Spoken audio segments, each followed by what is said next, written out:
অরুণদার কথা বললে না মানে বলাটা কম হবে। কিছু কিছু মানুষ আছে যারা হৃদয়টা ছুঁয়ে গেছে ওই দিনকার, ঠিক আছে? তার মধ্যে অন্যতম হচ্ছে অরুণদার কথা বলবো। মানে আমি কিছু কিছু জিনিস দেখো, অরুণদা আমার বিয়েতে এসছে, স্বাভাবিকভাবে আমার সাথে তো কথা বলবেই, আমার বউয়ের সাথে তো কথা বলবে, আমার ফ্যামিলির সাথে তো কথা বলবে।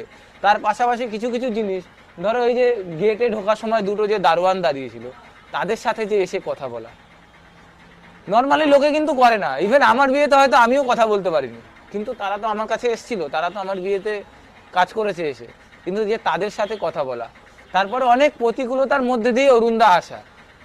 মানে আমি প্রথমে ভেবেছিলাম আসবেই না, আর অরুণদার মায়ের শরীর খারাপ, একজন কি হসপিটালাইজ ছিল রিলেটিভস, তার মধ্যে থেকে এসছে, এসে ওইভাবে আমাদের সাথে যেইভাবে মিশেছে, মানে তার শুধু অরুণদা কেন, কালিদি মিষ্টিদির কথা, তারা তো নাও আসতে পারতো, তাই না? তাদের সাথে তো আমার পার্সোনাল কোনো সম্পর্ক নেই। ইভেন যারা এসছে তাদেরকে তো অসংখ্য